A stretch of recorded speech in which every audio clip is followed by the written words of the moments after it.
Everybody, welcome back to another episode of the Blindsiders. I am today's host, Dylan, DJ Clubber Lang, soon to be member of the Dragon Slayer tribe. I'm joined by my longtime co-host, longtime friend, Brian. How are you feeling? We had a tough go of it last night for us Yes. big Coach and Chrissy people. Yeah, I mean, you drafted Coach first overall. Sure did. So that was sad. I drafted Chrissy with my second pick. So I think the fourth overall. Bad night for us, Dylan. So let's get out ahead of it first to the Brian Wongs of the world. We are missing our friend Ben tonight. Ben is currently dealing with the heat wave that took over New England and the Boston area the past 2 days. Ben's air conditioning unit in his apartment is broken, and I very much do not blame him for not wanting to hop in front of the lights, hop in front of the PC to discuss Survivor this week. He will be back next week, God willing. But today is a sad day to discuss Coach. I think it's also a beautiful day to discuss Coach. It's a sad day to talk about Chrissy and what could have been and our hopes and dreams. I do want to say right off the bat, I think last night's episode was fantastic. I think it was the best episode of the season. I think it was an interesting twist. And I think people are pretty much either there or on the complete other side where they completely hated it. What were your thoughts, Brian? Yeah, I thought I wasn't going to like it, but I actually think it's a great twist, and I didn't mind it. I don't know if it would work on a newbie season, but for a returning player season, I thought it was really cool. I think it's a twist they can probably only maybe do one time, or at least one time where it is satisfactory like it was. I really appreciated the way it was able to cause players to have to scramble and very, very strategically kind of plan what they're going to do, which I feel like a lot of times when we get these twists is not always the case. With that said, I'd be fine never to see it again, but I don't mind it in this season. I think, like I said, it resulted in Coach and Chrissy going home, yes, especially for Coach for me. That is a tough blow. I think that I'm very grateful we still get Coach on the jury. That's nice that our time with Coach is not done yet. But it was you cannot go to the twist being the reason why Chrissy and Coach went home. I know that's kind of the joke that Chrissy has now been screwed over by two different twists that involved a man named Ben, which is funny. But I liked it. I really did. I liked it. I think it was, and I understand that people hate it and they say we just want our Survivor, just stop with the twists and all that stuff. I totally get that too, and I don't disagree. I think there is something to dislike about Cirie being the one to get to kind of go away to exile and be able to come back. I understand the mixed reactions to that, but outside of Coach going home tonight, it did very much feel like this was Cirie's, the beginning of the full winter edit for Cirie. Yeah, the beginning of the coronation edit. Like, she seems to be on another level this season. Ozzy and Rizzo have the wrong plan because let's break it down. Aubrey and Devins are kind of open to working with Cirie and Ozzy. You know, they've been on the same tribe with them before, and Rizzo's kind of in with that. Whereas Chrissy and Coach are probably the two main leaders of the opposing alliance. And I know that Devins and Aubrey are in technically a different like sub-alliance than Ozzy, Cirie, and Rizzo, but that sub-alliance is way more aligned with them. So this was the right move as far as I'm concerned. I agree. I think I don't think that Aubrey and Devins are like completely not dangerous players. I think they're in a position now where pretty much the next 2 or 3 votes are going to decide how the rest of the game is going to go. Because if Cirie and Rizzo, and I'm probably still going to lump Ozzy into that as a threesome alliance. I think if Cirie, Rizzo, and Ozzy are able to get their way the next 2 weeks, I have a very, very, very hard time seeing an outcome that does not involve one of those 3 winning, especially Cirie. So we really are in the crunch time. I feel this is where the season is going to kind of either make or break itself. And I think that Cirie winning is fantastic. It's fantastic for the story of Survivor. We talked about it all last week. Would probably for a large majority of the people put her on the Mount Rushmore of Survivor players. I think that is really not debatable that she's at least in the discussion if she wins. I don't think that is fair to debate at all. This is not a democracy as we've seen, but it is. I can understand if maybe she's sitting on the outside in some for whatever your reasoning would be. But I think that the struggle that is going to occur now between the dwindled down 3 factions that we've talked about before of we have the, I guess we'll call them kind of like the nerd alliance, if you will, of the Emily Devons, Christian, and I wouldn't fully put Aubrey in there, but Aubrey needs them, so I guess you can put Aubrey in there. And then I think Aubrey's pretty square at this point. Before I probably wouldn't have put her in there, but I think for sure she probably is now. And then we obviously have the other side too, which is the Honor and Integrity Alliance, which is really kind of exactly the plan that they wanted here. It has really kind of completely cut the head off the snake that was the Honor and Integrity Alliance. We have Joe, Jonathan, Stephanie. That's pretty much what's left there in terms of who's like officially kind of in that alliance, right?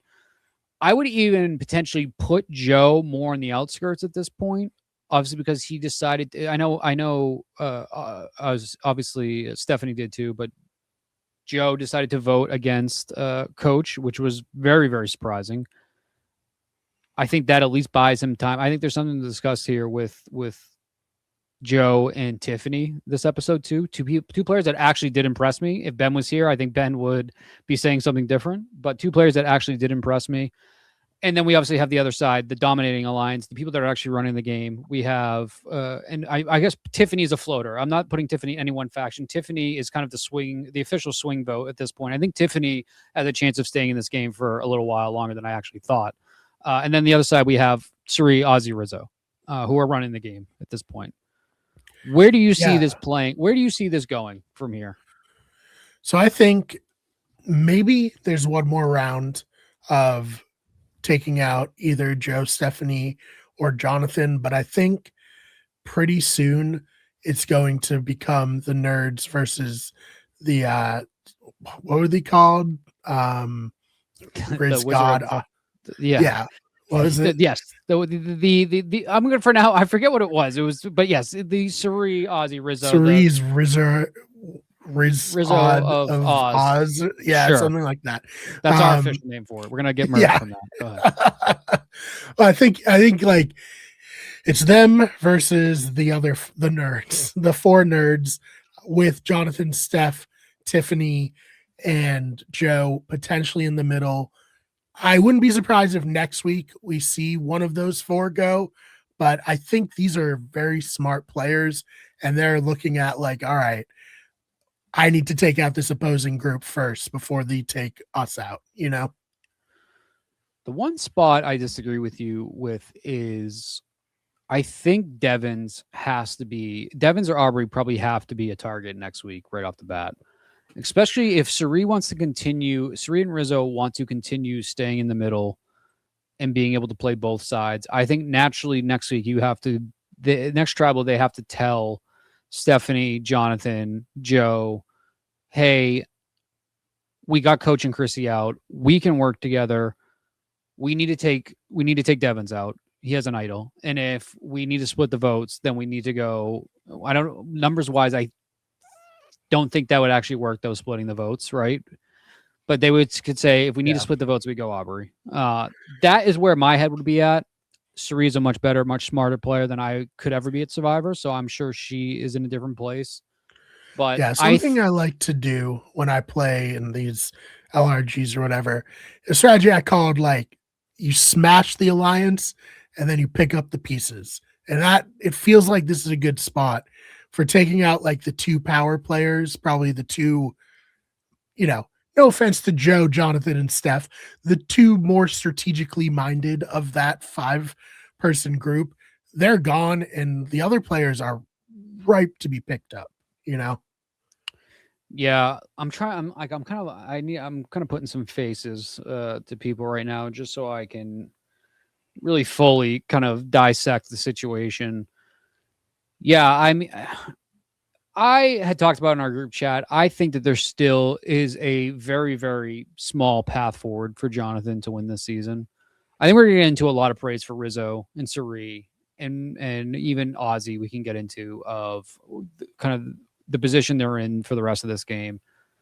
I think Jonathan of that alliance. I would love for Steph too. Honestly, I would kind of lump Steph into this also, but I'm just not sure of what the view, and it really goes for both of them, what the view for them will be on whoever the final jurors are standing. Because I think if we get a Rizzo, Ozzy, Suri final three, which I kind of have a hard time imagining that happens. If we get to that and we have a jury that is pretty much all honor and integrity, and if we have, go back to a final four of Jonathan, Ozzy, Suri, Rizzo, naturally, one of them at that point is going to have to go after Suri or Rizzo, right? I think it's got to be, hopefully become clear to them at that point that Rizzo and Suri are dominating the game socially. And also Suri is obviously one of the most beloved players in the history of Survivor. She's loved on that island. We saw how everybody was flocking to her when she got back from exile. Like Mother is finally returning from the village. I'm assuming that three cannot stick together long term.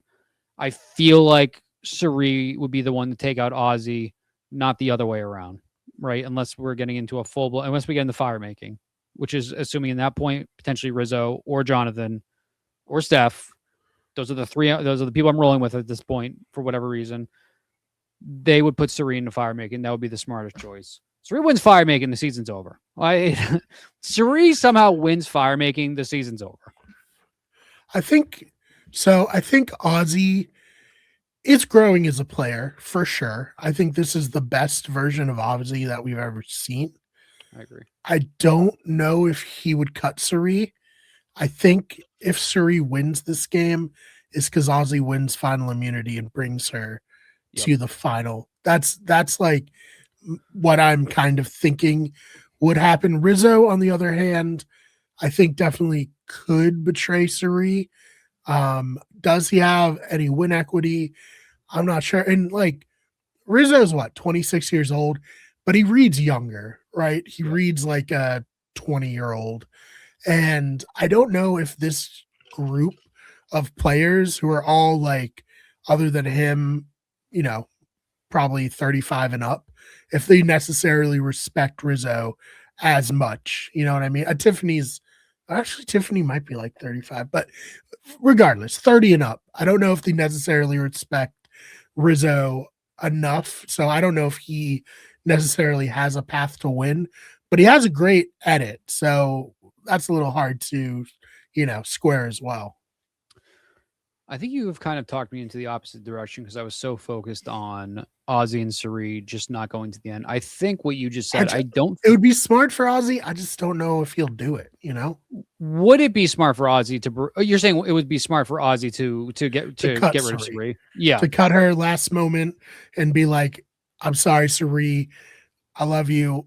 I want to win Survivor, So I agree. You've talked me into that scenario now of, if we get down to that, Ozzy potentially putting himself against Suri, which I don't think people would respect on the jury, honestly, especially with the players that would be remaining left. I don't think that they would respect, hey, let's put ourselves against a well-known terrible fire maker.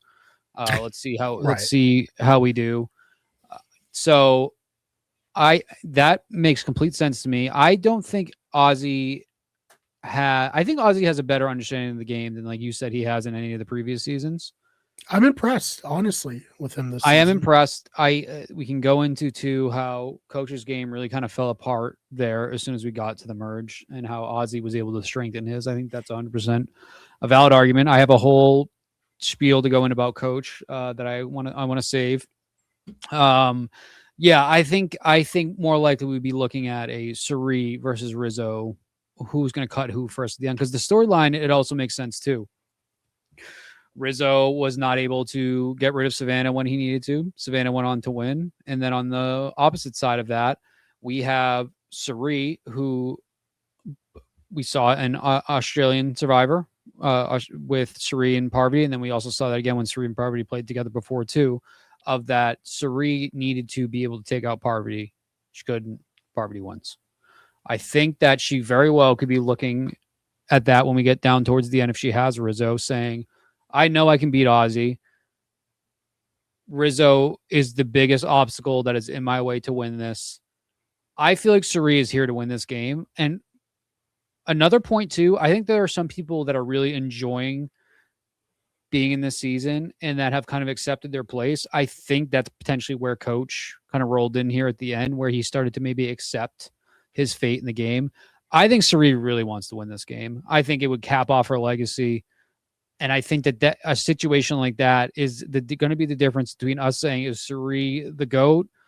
Is Suri Mount Rushmore? Or are we saying, is Suri just always the bridesmaid, never the bride? I think it's going to come down to that.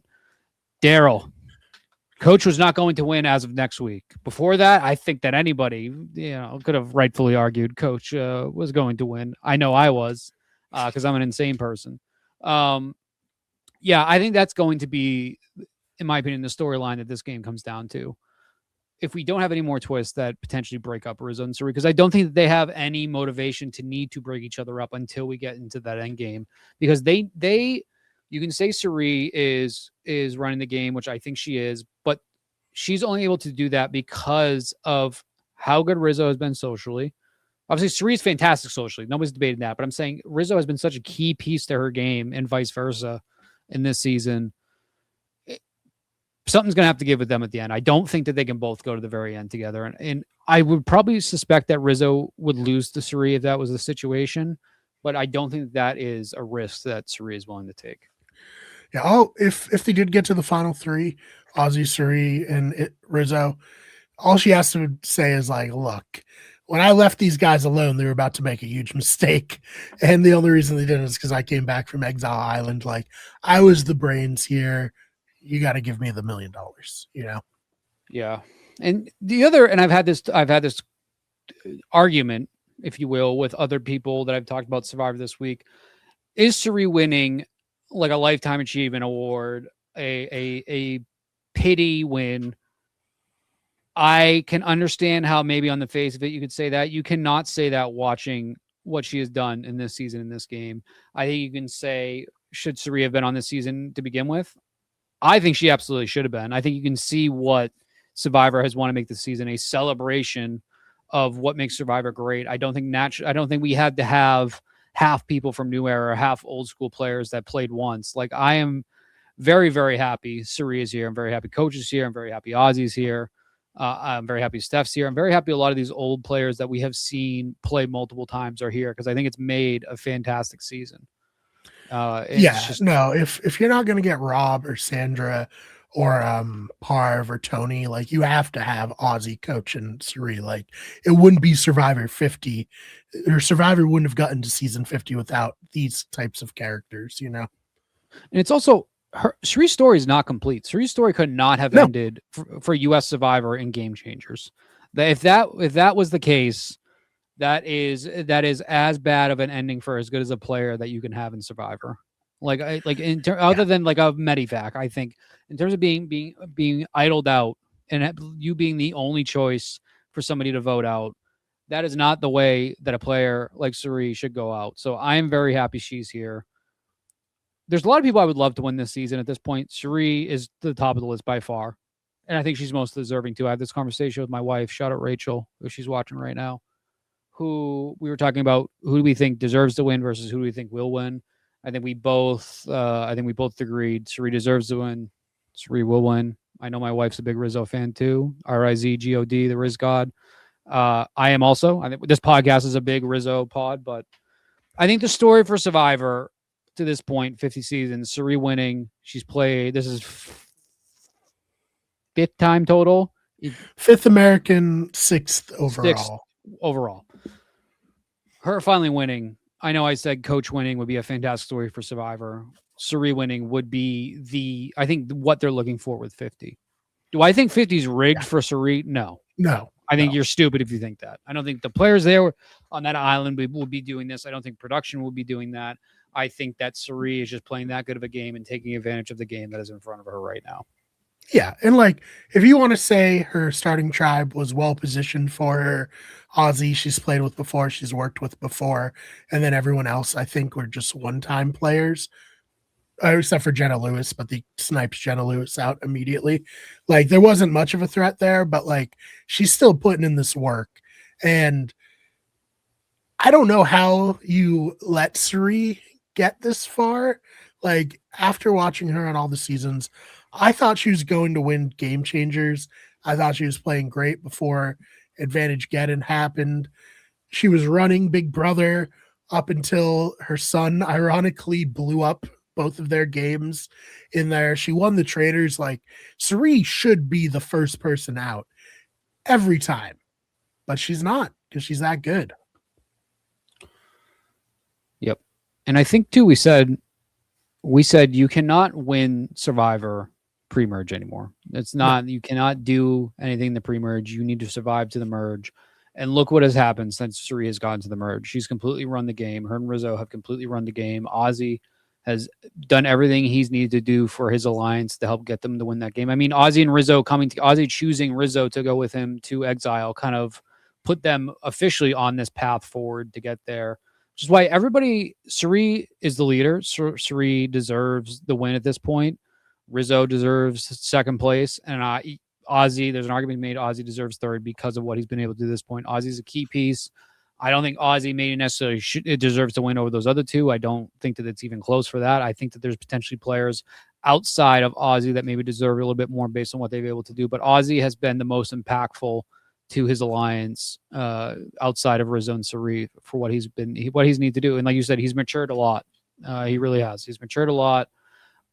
We got the Oscar, as he wanted to say. We got Coach 4.0 and Oscar, but he has impressed me. He has. Yeah, I give him a ton of credit for, he had already decided to go one way, and then Cirie was like, I really think this is better. And he was just like, all right, you're right. You're better at this than me. I'm going to trust you. And I don't know if Ozzy from Micronesia or even South Pacific would have done that. No, I completely agree. Maybe Game Changers, but certainly not South Pacific. Before we dive into some of the other kind of things to talk about in this episode, one thing I did want to quickly talk about, Tiffany.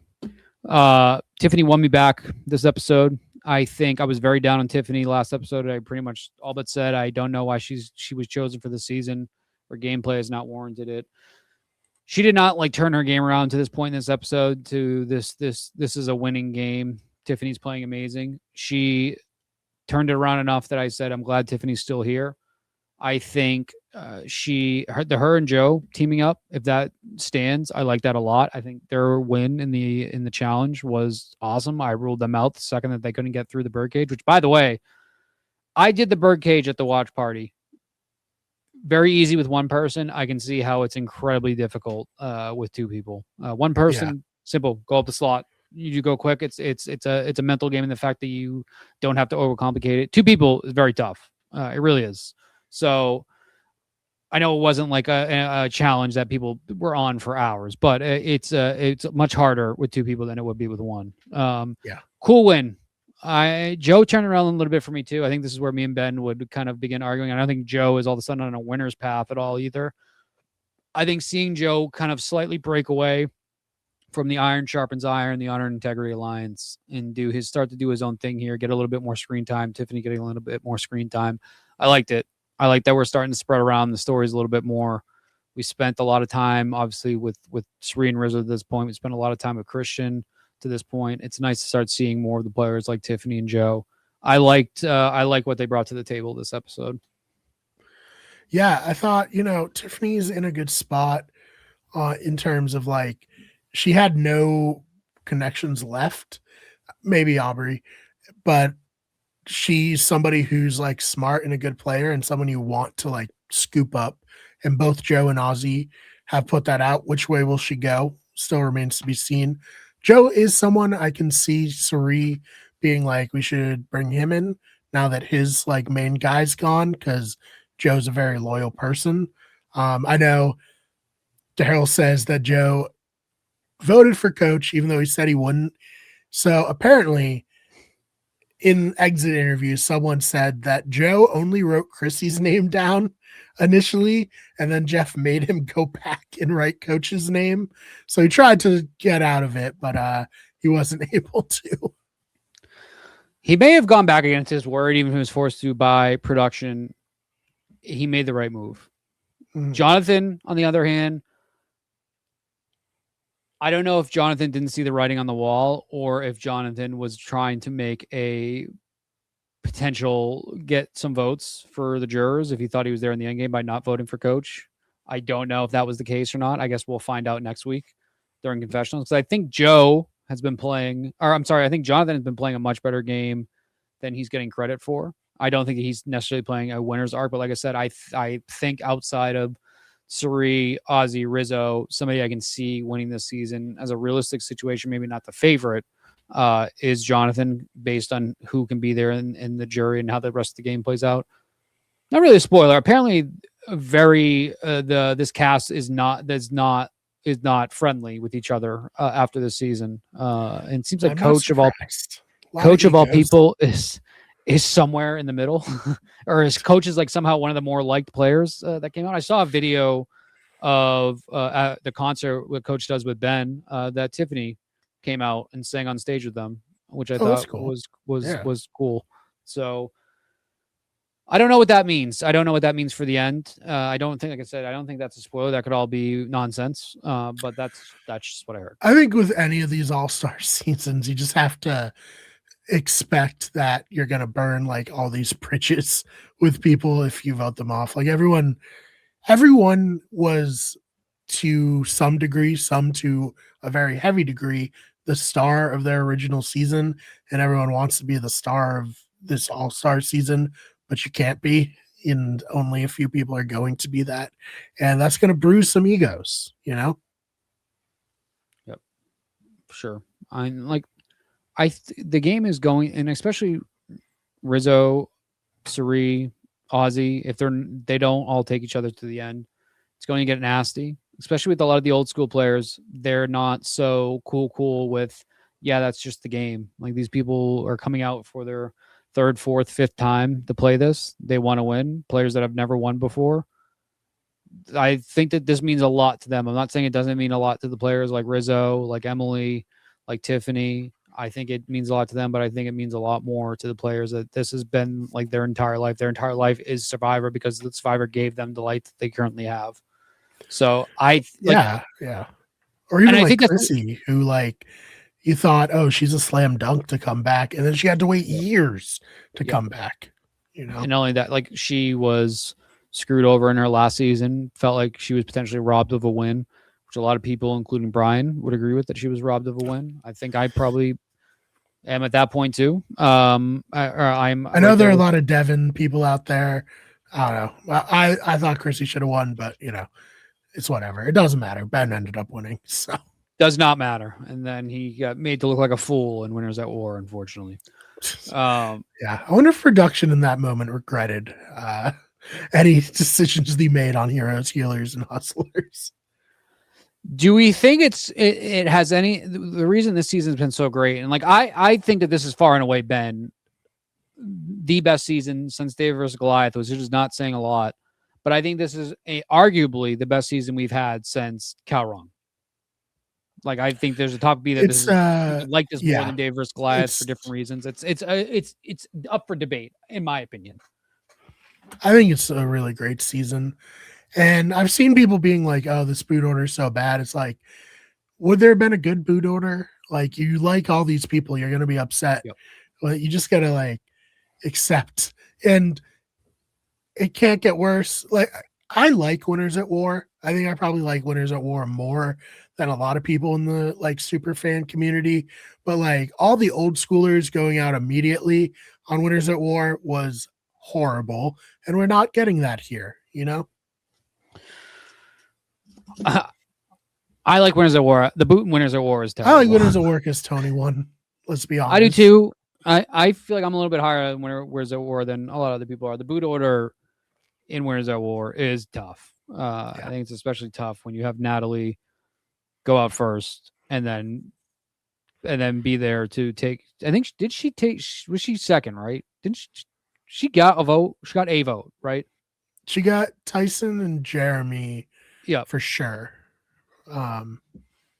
She maybe got like 4. It was like 11-4 or something ridiculous because that jury was the entire cast minus Sandra. And I think too, it is Edge of Extinction relevant to Devon's too. Bad winner there potentially because of those reasons also. So I would have preferred Devon's winning. Like, I didn't love that Devon's came back in and won, but then when Chris came back in and won, it's like, okay, well, I really would have preferred that Devon's won. My personal preference, though, the person I think who played the best and got the most screwed from Edge of Extinction was Victoria. I think without the Edge of Extinction happening and everybody like coming out and being like Victoria's playing like the best game, she probably gets to the end and wins. So I think it was unfair for that, you know. So it was Jeremy Parv, Boston Rob, and Tyson who voted for Natalie. Did Rob? Because I thought Rob voted for Tony because he did that speech like you almost did the perfect game, but you didn't get this guy out, and then he like opened his vote for Tony. No, I think it was Boston Rob. Where's Daryl? Daryl, get on the. Daryl, can you fact Daryl, get in the this? chat. You're. Who are the 4 votes? Who was the 4th? Yeah, Rob voted for Tony. Daryl says. I remember the confessional because he like played it up a bunch. It was. This is our tangent for the episode. It was Parvati, Tyson, Jeremy. Who was the 4th? Because it was a 12. It was a. Was it 12-4? 12 was it 16? Yeah, it was like 12-4 or something like that. Who voted for Natalie in Winners at War? The Survivor Wiki. All right, pulling up the Survivor Wiki. Bad radio. Bad radio. This is not great. Brian Wong has shut the podcast off. Ethan, yes, thank you. Thank you, Ben. Yes, Ben. Ben has fought through the humidity. He's fought through the heat. He crawled over to his phone. You probably heard this on the background when the poor guy is just like with a pack of ice on his head. It was Ethan. Thank you very much, Ben. Shout out, Ben. I gotta help these idiots out. This is what we're missing without our host, without the guy that keeps us on track. Exactly. I forgot about Ethan as well. So Boston Rob, Ethan, they're all pals. Tyson. I completely lost where we were once again. Now that I know that Dad's home with Ben here watching us, I feel more nervous than I did at the very beginning of this, hosting my first podcast in a very long time. Shout out, Ben. We were talking about how this has been a decent boot order, especially compared to Winners at War, our last All-Star season, and that season 50, in our opinion, has been a very good season. Best since David versus Goliath. And that does remind me, if you like talking nonsense and you like hearing me and Brian's voice for whatever reason, we have another podcast that we do, just Brian and I, called, we're on the 3rd or 4th or 5th name now. We are currently called Wicked Good Show. We have not done an episode in over a year, I believe, right? I think we actually did it. I think it's been over a year. It's been a while. I think it was potentially maybe last June. I think it was before. I think it might have been 2 years ago. I don't know. Brian and I have always wanted to do another podcast there. Daryl, if you like anything outside of Survivor, Brian and I probably talk about it on that show. I think we should maybe start doing this more often. Let's bring it. Maybe that could be our summer show.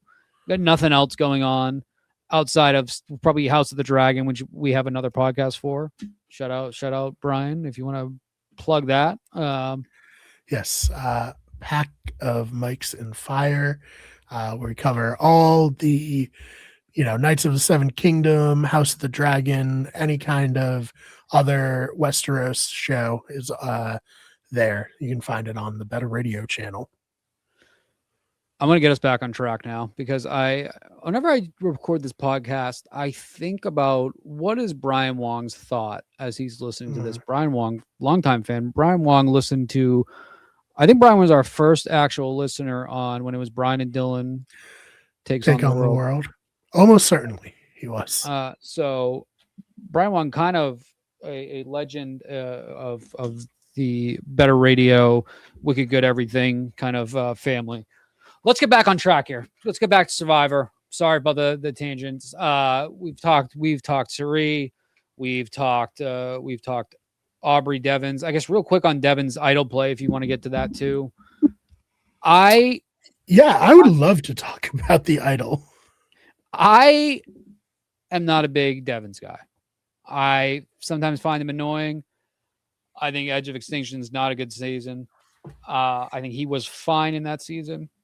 The one thing I can always appreciate about Devins is that he likes to make good TV. I think he enjoys it. You know, he's somebody whose professional job involves TV.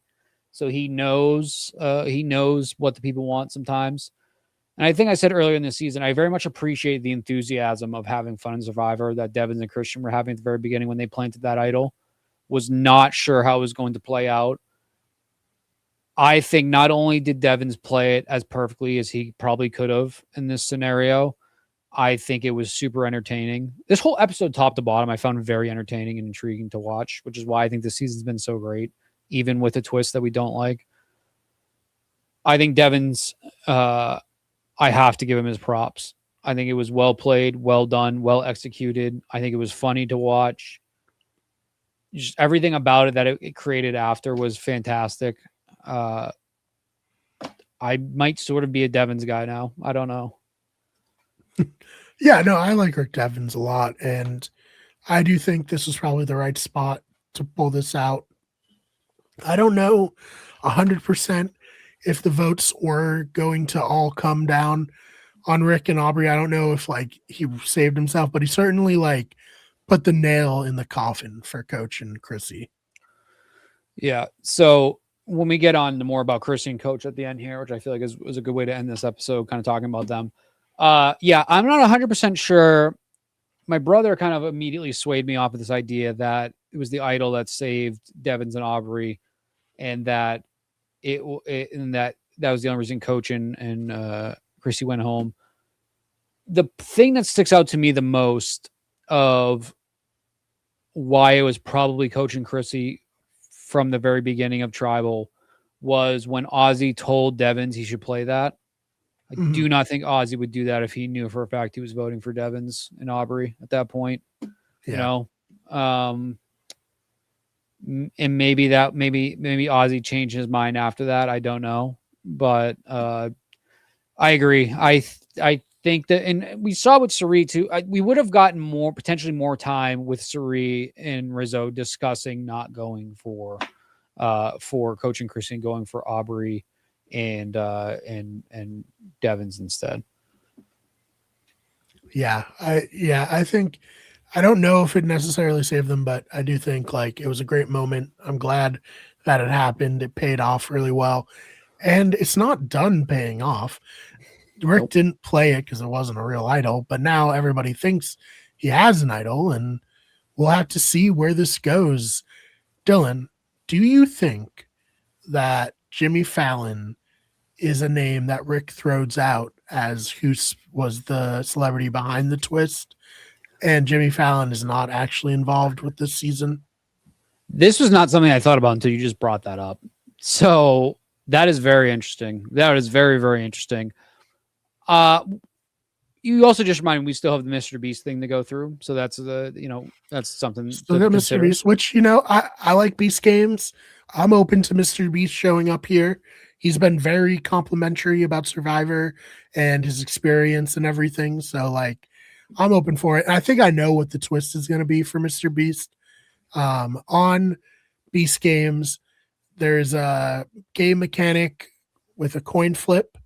So if the player who has this coin gets to, I think it's the final 10, maybe final 5, they can flip a coin, and if it lands on whatever they call, then it doubles the prize money. In the first season, it happened.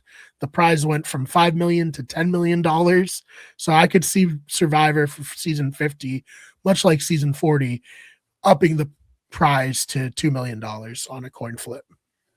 Yeah, and I think that's something we talked about too when we started talking about, I think when the first trailer came out for Survivor, or maybe when we did our draft, I don't remember. I think one of us brought that up, potentially, that it was increasing the pot to 2 million. The thing about the Jimmy Fallon thing, which I never considered until you just said that, is Jimmy Fallon obviously does not work for CBS. Jimmy Fallon works for NBC. He does not. He has worked for Should NBC have been. for a very long I don't time. know. Stephen Colbert's getting fired, right? So it couldn't be him. I guess I just don't know what the connection would be to Jimmy Fallon being on this. Very interesting. Potentially.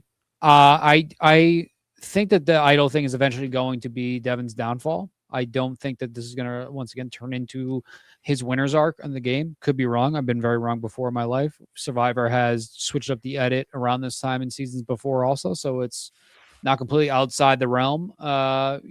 Maybe. That's very interesting. You've given me, so according to Daryl, it's a theory. I don't know if it will be what happens. I want to take a second to shout out Daryl, who has been with us for pretty much every episode, I think, since episode 8. I don't remember if Daryl was here for the premiere. I think Daryl has been here every episode since episode 2 that we started recording for the season. Daryl is very active in the chat. I love it. I appreciate it. Daryl has also kind of been a third member of this podcast this episode, because Ben has watched us two bumblebutts just fumble around this episode to this point, probably because I'm hosting, because I begged Brian to let me host before we started doing this, because I used to host You're doing great. The Wicked Good Show. So to double back quickly to some of Daryl's notes, that even if Suri wasn't there, the fake idol play would have saved Aubrey and Devins. I agree. I think, to your point, Suri drove the vote towards Coach and Chrissy. Clearly, we saw Rizzo and Ozzy agreed that the right move that Suri wanted would be to go for Aubrey and Devins, which is very funny that they were both very wrong. It kind of made sense to me, I guess. But also, once again, that is why Suri is the quality player she is, and I am sitting here fumbling around words saying I'm a lot on a podcast.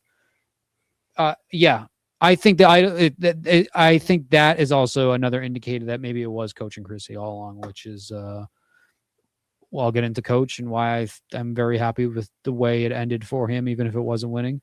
Anyway, Jimmy Fallon is the one who came up with the idea to have that box that trial with a Boston Rob and Sandra were hiding in the island. Okay, so Jimmy Fallon apparently does have a big love for Survivor, very involved. That is cool.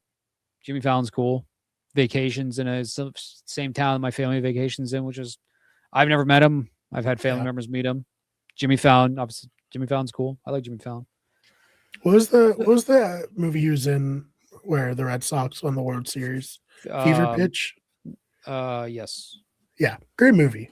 Yes, I'm mixing up Fever Pitch and Summer Catch with Jessica Biel and Freddie Prinze Jr. Summer Catch is with Jessica Biel and Freddie Prinze Jr. Fever Pitch is with Jimmy Fallon and Drew Barrymore. Great movie, especially if you're really from New England, Boston area. Yeah. Very fun movie. Jimmy Fallon, lifelong Red Sox fan, or lifelong Yankees fan, playing a he played a diehard Red Sox fan. Very fun. He did it great. You wouldn't have known.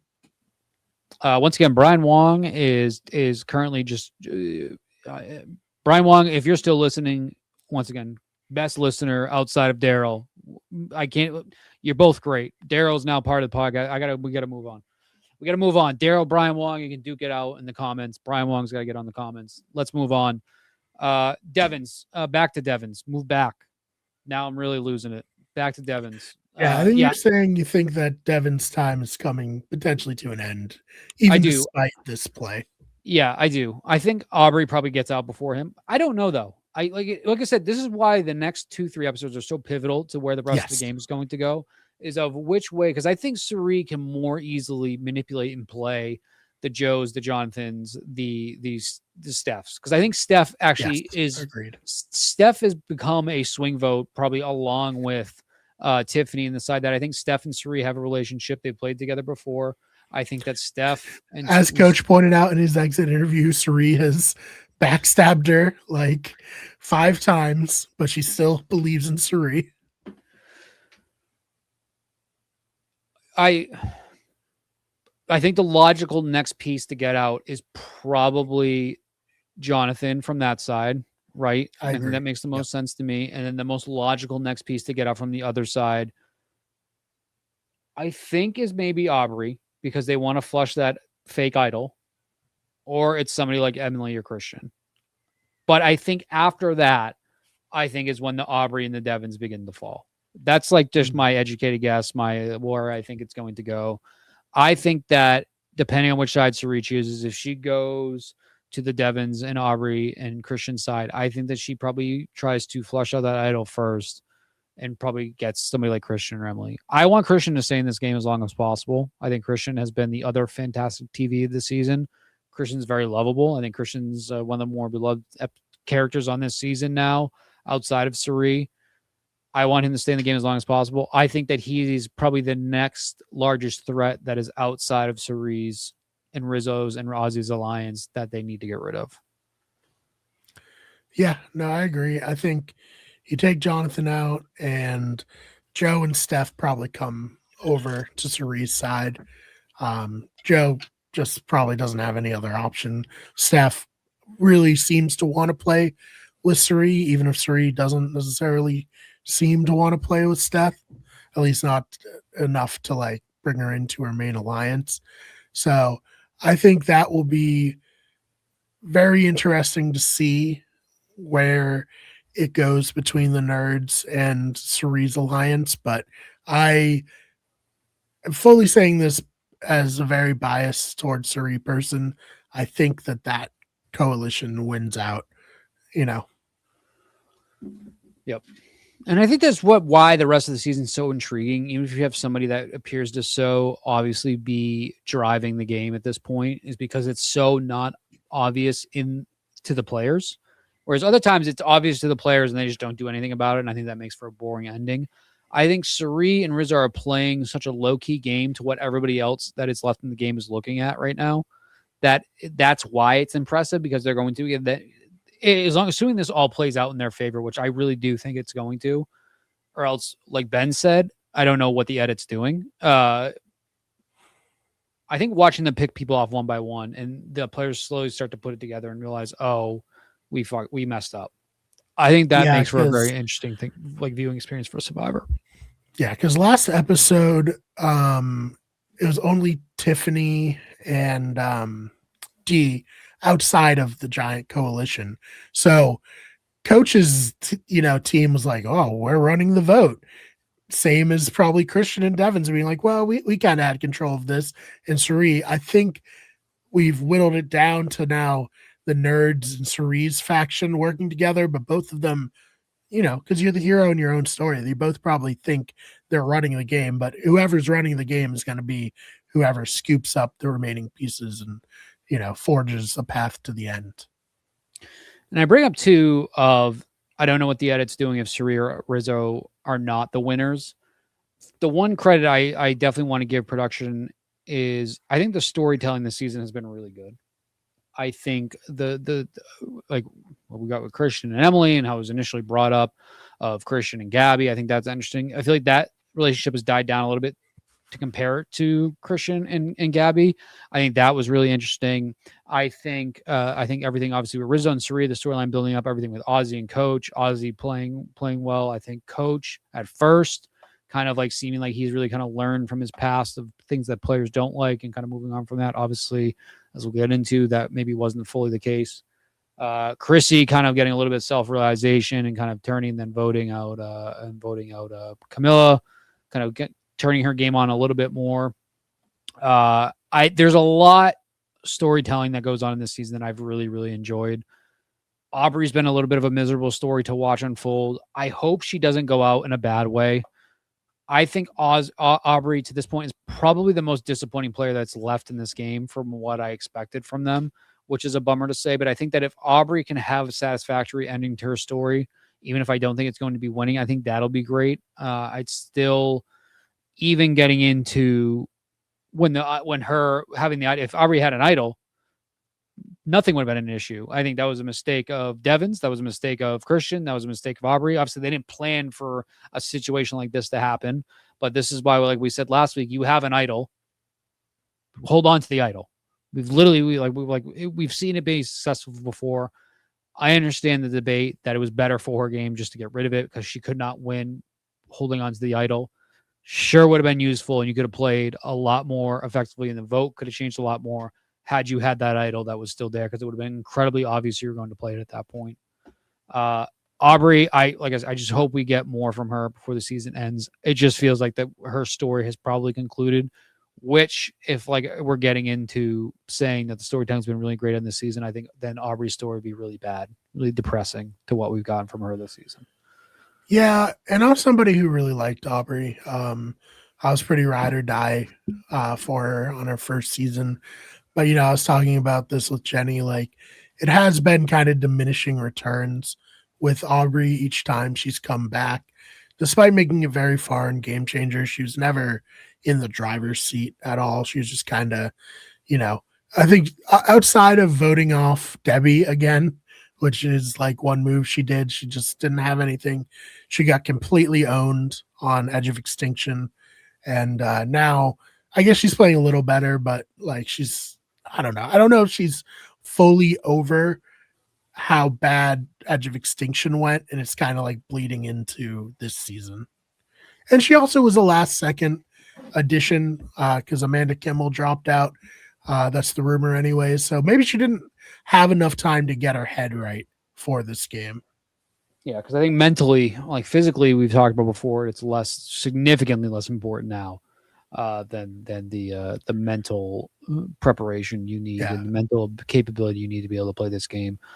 If I ever go on a reality show, the first thing I'm doing when I get home is booking a therapy appointment to work through whatever has happened on there.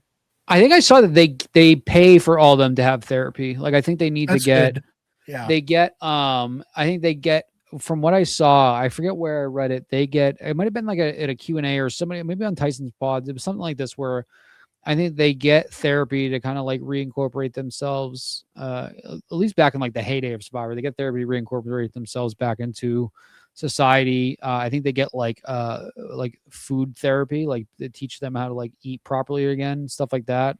Obviously maybe more people need it than others, but I think that they get stuff like that. I don't know if it's still the same case because the game's obviously less intense than it used to be. But yeah, I feel like I've been really hard on Aubrey this season, and I think a lot of people, probably rightfully so, have been hard on Aubrey, but it's because I think we expected more. And I don't think that it's like fair to say, oh, Aubrey should have been better because of the person she replaced Amanda, which we think Amanda probably would have brought a lot. But then again, Amanda probably would have been here if she wanted to be here. It seems like maybe her heart wasn't fully in it, which I respect. I think she has like kids now, stuff like that, right? So and Aubrey has kids too. Being a parent changes things, especially being a mother. And, it changes your body a lot of ways, changes you emotionally, like your priorities change. I think it's a lot of that is tough. I think Aubrey was depressing TV to watch up until this point. I really do. I think that she was not fun to watch. She always looked sad. She just looked like she was miserable to be there. Brian's frozen on my screen right now in a very menacing glare. If you're watching on the stream, if he's frozen, very menacing. I'm pretty much here talking to myself at this point, which is fine because we're going to keep recording. But Aubrey has just been depressing to me to this point. So I want to see a better ending for her from here on out. I hope we get it. I don't want to see her kind of just like completely embarrassed. I want to see her at least go out. Like I'm going to say with Coach, we're going to talk about when Brian is unfrozen. I want to be able to see her go out in a better way that she kind of deserves. But Survivor is not always a fair game. You don't always get what you want out of Survivor. So hopefully that is not the case for Aubrey. I am currently here all on my lonesome because we have lost Brian to technical difficulties. Ben or Daryl, if the stream is still actually going, fantastic. Please comment because I have literally no idea if it still is or not. While we wait for Brian to get back, I do want to discuss some fun things that we have coming up for this show. One of which is especially, I have just received my email from the Dragon Slayer tribe that I'm going to pull up and read while I'm searching to see if this show is still going. Pulling up better radio. Are we still live? We are still live. Fantastic. Great. Well, we wait for Brian to somehow fight his way back. While I was sitting here talking, right before Brian cut out, I received my email, my first official email as part of the Dragon Slayer tribe, which on Monday at 5:45 p.m. Eastern time, I will be getting on a Zoom call with Coach. For sure, we'll quickly bring up what happened this week. Kind of more so just say I love to watch him play, and I am glad that he played his shot in the dark at the end. But the first email I have received as a member of the Dragon Slayer tribe goes as this. You're on the list now. Before I send you anything else, I want to be straight with you about what that means because I don't think you should have to guess. I'm not going to email you every day. I'm not going to flood your inbox with countdown timers and flash sales and subject lines designed to make you feel like you're missing out on something. You'll hear from me when I have something worth saying. That's the deal. Here's what's coming over the next couple of weeks. I'm going to tell you how the Dragon Slayer name actually started and why it's more than a survivor moment. I'm going to break down the warrior code, what it means in practice, and who it was built for. And I'm going to tell you about the nicknaming ceremony, what it is, how it works, and why people who've gone through it don't talk about it the way they talk about it with most things they bought online. So this is kind of turning into a don't have buyer's remorse email, but that's fine. Love the coach. No pressure on any of it. Read what interests you. Skip what doesn't. I'm not keeping score. Zero chance he wrote this. The only thing I'll ask right now is don't go passive. You found this list for a reason. Most people who subscribe to something open the first email, forget about it, and wonder what 6 months later why nothing in their life looks any different. You're here because something you saw made you pay attention. Hold on to that. More to come tomorrow, Dragon Slayer. And then shortly after that, it's followed up by a recommended for you, and it is a direct link to the coach shop that is on dragonslayercoach.com. And it is a link to shop bestsellers, and it shows the only 4 things that are for sale. So that's fantastic. So come Monday, like I said, 5:45 p.m. I'm back. Will be recorded. The phone is a hot spot. I'm sorry about that. It's all right, Brian. I was just filling some dead air while you were here. We're still recording. I was reading the first official email I just received shortly before you cut out from the official Dragon Slayer tribe of what to expect. It basically said that this isn't just any old newsletter you receive in your email, and then it linked me to the coach shop on dragonslayercoach.com. So love that. And I was reminding everybody, Monday, 5:45 p.m., I will be talking to Coach. It will be recorded. Unless I have to agree not to use it for anything like podcasts, we will include it on a podcast, probably towards the end of an episode, just so everybody can hear how the conversation goes. But I'm very, very excited for that. I'm very excited for that too. Obviously, when you do it, since you have limited time, don't be like, welcome to, just go right into it. Ask anything you want. It should be very fun. But yeah, I think when I left abruptly, again, apologies for that. We were saying that we were disappointed with Aubrey, and yeah, we'll see how the rest of the season goes for her. But yeah, it doesn't look like she's going to win unless she somehow completely turns the Jets on from here on out. I pretty much said I just don't want to see her go with egg on her face. I want to see her be able to go out, because assuming this is the last time we see Aubrey play, I want to see her be able to just not go out and be embarrassed. Which I feel like now that we know we're on a little bit of a technical restriction potentially with you, we can usher in to kind of just talking about Coach and Chrissy at the end here.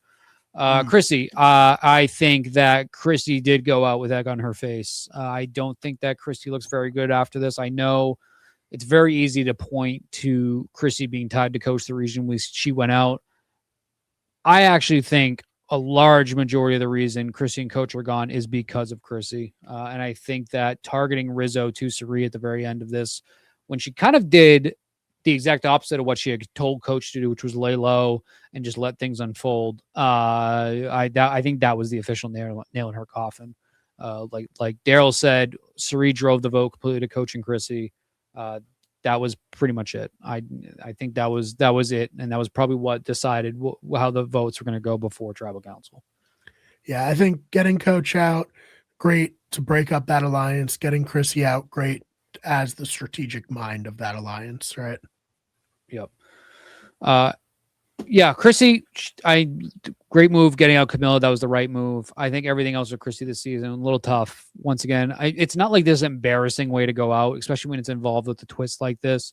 I think that Coach is a very easy scapegoat to say that's why Chrissy is gone. I think Chrissy is just as equal at fault, if not slightly more so, than Coach for the reason they're both gone. I think Chrissy, obviously, it's a testament to why Cerie's playing such a good game. Everybody wants to talk to Cerie and go to her, but once she brought up Rizzo, which she really probably shouldn't have. They really should have just hung out and just drove the Devins vote, which in the end, as we saw, maybe wouldn't have mattered anyway because they were going to play that idol. But yeah, sucks. Chrissy's gone. I think the rest of this game can kind of unfold now with her no longer. Should be very interesting.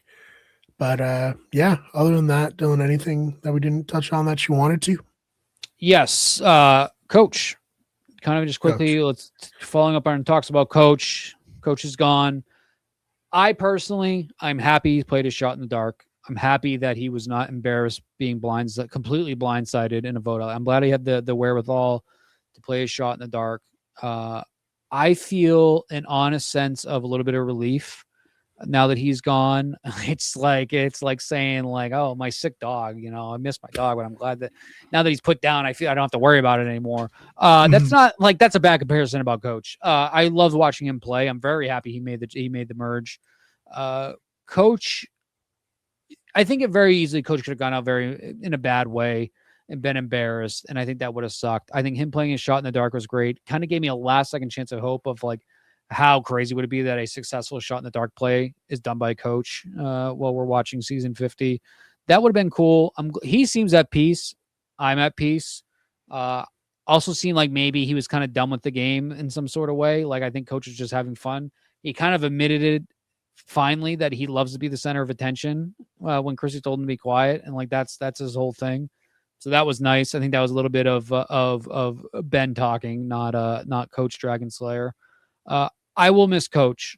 It's sad, but I feel relieved because I feel like the game now can move on a bit and move in a different direction. I had very high hopes heading into the merge that Coach is going to be able to play a very good game because he looked like he was playing a very good game to that point. Like Ben said last week, he had not gone to Tribal yet. And I think once we saw what happens when Coach needed to go to Tribal, things went south very quickly. So game-wise, sucks. Sucks to lose Coach. I wish he was still here. But I do feel relieved. I feel like the game can kind of move on naturally now. I think that Jonathan, Joe, Steph can kind of move on and play their games, even if they're in a bad spot now with Coach and Chrissy gone. They can kind of move on and play their games. And I think the rest of this game will be better for it now that Coach is not there. But Coach will still be on Tribal. I think, we'll get a great final Tribal by Coach. I am looking forward to that. But it does very much feel like a part of Survivor history, and a part of why I love Survivor has kind of been sunsetted, which does make me a little bit sad. But I will also literally be talking to the guy in 72 hours, so that's pretty cool. You know what? You just gotta think of it as like you got a little bonus Coach here on season 50. Like South Pacific very well could have been the end, the last season, and we got 8 more episodes of him, and then we get him on the jury. So, it was nice to have him here. Very much. He seemed grateful and genuine when he said that he took a lot out of that experience, and like I think it helped him heal a little bit from South Pacific, which is great. Probably from Heroes versus Villains too, right? I mean, really, probably his whole entire Survivor journey. This allowed him to heal and just have fun. Clearly, he wasn't taking himself super seriously. I think that's kind of like was giving me a little bit of relief too. Not frustration, but relief that like I said, I think that he understood his time was ending and maybe he played into it a little bit more. I will miss the Dragon Slayer. I am part of the Dragon Slayer tribe now, though. I will be part of I can't wait to see what he gives you for a nickname. That's the other thing too. I am going to be getting a nickname. So like that, I'll have that forever. Definitely going to take advantage of my PlayStation, change the username, and change it to whatever I got from Coach. Yeah. I love that. I think DJ. Make sure you do that before you tell everyone what it is, though. Yeah, I think sniping it. I think DJ Clubberlane might finally be sunsetted, and whatever I get from Coach is what I'm going to roll with for the rest of my life. So I do have that, but I'm sad to see Coach go, but I feel relieved for the game in that sense that I think that this game really is going to go into overdrive from here on out. I think maybe it was going to pass Coach on by a little bit. I think we were definitely missing out on some really great Coach moments that we could have gotten, which that part sucks, but we still have him on jury. We're still going to get absolute fire fits from him every time he comes out, which, by the way, D looked fantastic tonight. Once again, you forget that these people are a lot of these beautiful people that are, when they're not on the island, covered in dirt and look very rough, that these are real people. And it's always one of my favorite parts of these seasons to see what these people look like when they're shaved and like cleaned up. That's pretty cool. That's a very dumb thing to say in terms of like Survivor. Like, I like to see what they look like when they're clean, but yeah. I'm definitely, I was sad to see Coach go. Felt like the writing was on the wall last week. So I think I had a little bit of time to kind of, to emotionally prepare myself. Yeah. No, it's a great run for Coach throughout all of his seasons. All-time character. Excited to hear your conversation with him or hear about it if he doesn't let you air it. But yeah, no, it's great. You know, I don't know. He's one of my favorite players ever. Just an all-time reality TV show character. Alan Cummings, you better be giving him a call for the next season of The Traitors. I need more Coach on reality TV if he's open for it. So that is the other big thing too. I feel like there's still a chance we'll see him on other shows like The Traitors. I think The Traitors. I imagine in Traitors season, him and Russell. I think that something like that is pretty fantastic. I have my Heroes versus Villains buff on. I can't really show it because the green screen just starts going crazy with it because of how much green is in this buff. I forgot how much green was in the merge buff, but yeah, Coach Dragon Slayer. He's no longer Tidewalker because apparently he bestowed that name upon Joe. Joe is now Time Walker. Our Tidewalker. Coach is just Dragon Slayer, which is why it was not brought up at all since then. Apparently, because of a cutscene, he bestowed the name onto Joe. Yeah. I love Coach. I will miss him in his Survivor life, even though he's still going to be on jury. So we'll get him there. But, very happy he was in this season. I'm very, very happy we got to see him play again. I got to see him play live. That was great. So thank you. Thank you, Coach. Thank you, Survivor. Thank you, Jeff. Yes. Anything you want to plug before we get out of here? So, like I said, we have the naming ceremony next week. That's very big for me. Looking forward to that. I will be at the Survivor 50 watch party at the Wachusett Brew Yard in Worcester on Wednesday. Hope to see you there, Brian. That'll be pretty cool. I'm hoping to film some sort of content there. I'll definitely take pictures, film content. If I see like any Survivor players, I will definitely be sure to get both pictures and potentially try to get a video of them, like shutting out the pod, something like that. So rumor has it it's Johnny Fairplay and Richard Hatch. They seem to be going on a lot of these things, but I've also seen like Ethan went to one in Austin. The same people that run this. It's like kind of like a countrywide tour they're doing. So I have literally no idea who I'm going to find. If it's Boston Rob, which I don't think Boston Rob, who is a Florida resident, is going to be hanging out in Worcester on a Wednesday night. Maybe Jeremy, maybe Michelle, someone like that. Yeah. So I think that'll be pretty cool. Even if it is Johnny Fairplay and Richard Hatch, that would be incredibly fun very cool. For me. So I'm very much looking forward to that. But no, like I said, maybe this summer we're going to hop back on the pod for Wicked Good Show. I think that'll be pretty cool. Yeah, not maybe, definitely. We're going to do definitely. We will find topics to discuss. A great summer lineup of movies we have coming up. I think the rest of the year, movies wise, actually looks really, really, really great. And I know we like to talk movies and TV on that show, so that's always awesome. If I see Boston Rob and Dylan Efron at a Survivor 50 watch party in Worcester, I'm going to lose my mind, as I imagine my wife will also. So, next time we have a lot to talk about. Next time we're back on the pod, Ben will be back from heat exhaustion. I will be back with a nickname and from the watch party. So that'll be a lot of fun. Absolutely. As for me, of course, check out the main channel where you get everything. Got videos going up pretty frequently on there.